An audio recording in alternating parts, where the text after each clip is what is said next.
ও বাবা রে, দেখেন গাইস তেল ফুটতেছে কিন্তু, এই দেখেন। আসসালামু আলাইকুম গাইস। তো বর্তমানে ফেসবুকে ঢুকলেই দেখা যায় হচ্ছে রোদের তাপে হচ্ছে সবাই ডিম ভাজতেছে, বুঝছেন। তো আমি চিন্তা করলাম সবাই যেহেতু ডিম ভাজতেছে, আমি দেখবো যে রোদের তাপে আসলে কি মাছ ভাজা যায় কিনা, বুঝছেন। তো আমি হচ্ছে মাছ কড়াই তেল এই নিয়ে চলে আসলাম হচ্ছে আমাদের রোদ্রে কোলার মধ্যে, একেবারে দেখেন। এখন দেখবো হচ্ছে আসলেই কি রোদ্রে মাছ ভাজা যায় কিনা। তো সাথেই থাকবেন, দেখা যাক কি হয়।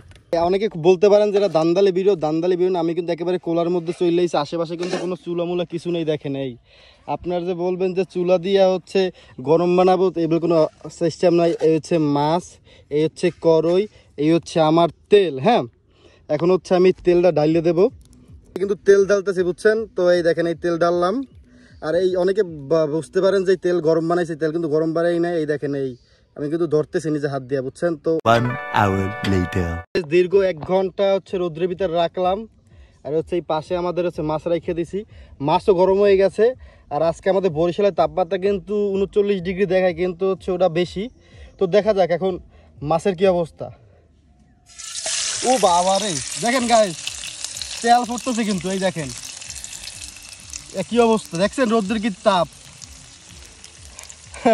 মাছে কিন্তু দেওয়ার লগে দেখছেন, এই দেখেন মাছ কিন্তু ভালো চলতেছে, দেখেন এই রোদ্রের কি তাপ। আর আমি আছি কিন্তু একেবারে কোলার মধ্যে, এখানে কিন্তু আমার আশেপাশে কিন্তু চুলামুলা কিছু নাই। আপনারা অনেকে ভাববেন যে তেল গরম রাইছে, এর কোনো অপশনই নাই, বুঝছেন। এই মাছ কিন্তু দেখেন ফুস ফুস করে কিন্তু ভাজা হইতেছে, দেখেন। এই আমি একটু ঘুরেই দেখাই মাছটা, এই দেখেন একটু দাগ কিন্তু লাগিয়ে গেছে মাছে, এই দেখেন। রৌদ্রের কি তাপ, এটা তো আপনারা বুঝতেই পারতেছেন যে রৌদ্রের ভিতরে হচ্ছে মাছ দেওয়ার সাথে সাথে হচ্ছে মাছ ভাজা হয়ে যাইতেছে। আপনারা সবাই বাসায় থাকার চেষ্টা করবেন, অন্তত হচ্ছে দুপুরবেলা রৌদ্রের ভিতরে বের হবেন। আর আমি আছি ভরপুর রৌদ্রের ভিতরে একেবারে। আর আমার হচ্ছে শরীরের অবস্থা দেখে বুঝতে পারতেছেন কি গরম। তো আজকের আর ভিডিও বেশি বড় করবো না, আপনারা তো বুঝতেই পারতেছেন রৌদ্রে কিন্তু মাছ ভাজা যাইতেছে, এইটা হচ্ছে বড় কথা। তো সবাই ভালো থাকবেন, সুস্থ থাকবেন।